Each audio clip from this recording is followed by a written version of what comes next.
გამარჯობათ მეგობრებო, თქვენთან არის მანტიკორა და ეს არის ყველაზე სუბიექტური ტოპი დედამიწის ზურგზე.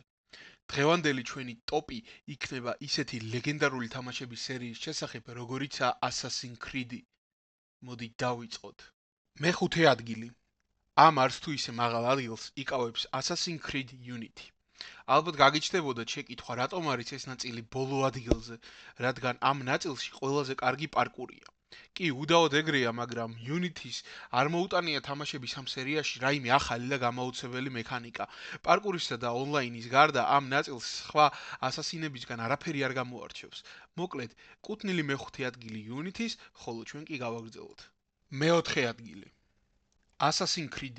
დიახ, არ გეჩვენებათ, ამ სუბიექტური ტოპის მეოთხე ადგილს იკავებს პირველი ასასინი. ეს თამაში თავის დროზე იყო რევოლუცია გეიმინგ ინდუსტრიაში.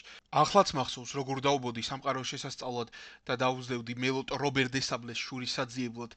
ისტორია საკმაოდ საინტერესო და დამაინტრიგებელი ჰქონდა მიუხედავად ხშირი ერთფეროვნული კვესტებისა.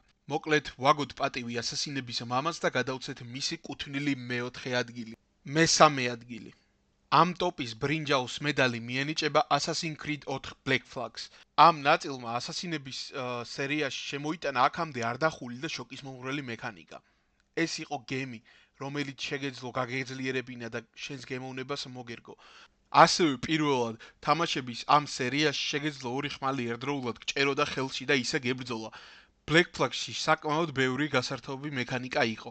შეგეძლო გემები აბორდაჟით აგეღო, ვეშაპზე გენადირა, ან თუნდაც გემით ავანპოსტებისთვის შეგეტია და გაგენადგურებინა. ამ უნიკალური მექანიკების გამო ბრინჯაოს პრიზიორი ხდება Assassin's Creed 4 Black Flag-ი. მე კი შეგახსენებთ, რომ თუ ამ ეტაპამდე მოხვედით და აქამდე უყურეთ ამ ვიდეოს, გამოიწეროთ ეს არხი, დალაიქოთ ეს ვიდეო და ასევე კარგი იქნება თუ დაწერთ კომენტარებში თქვენ ტოპ 5-ეულს. მეორე ადგილი. და ვერცხლის პრიზიორი ხდება Assassin's Creed 3. ამ ნაწილში პირველად ასასინების ისტორიაში გეძლევა საშუალება, რომ ტამპლიერით თამაშო. თუმცა თავიდან ამას ვერ ხვდები და მხოლოდ პროლოგის გასვლის შემდგომ იგებ, რომ ტამპლიერებს ემსახურებოდი. სწორედ ამ ნაწილში დაემატა პირველად ნადირობისა და გემით გადაადგილების მექანიკები.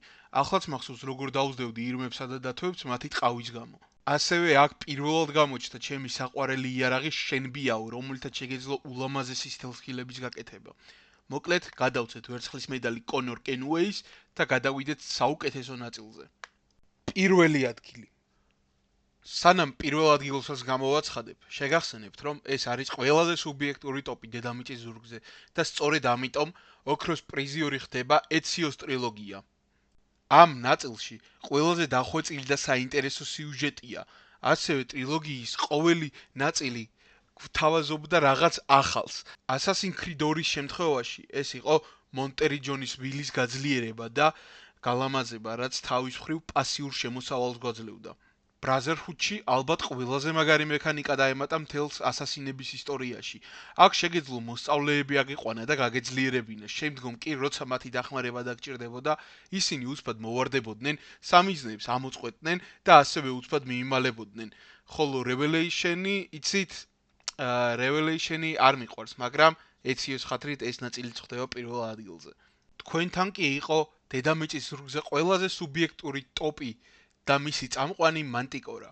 არ დაგავიწყდეთ დაწეროთ კომენტარებში, როგორი არაობიექტური და ბანძი ტოპი გამოვიდა და შემოგთავაზოთ თქვენი ტოპ 5. ნახვამდის.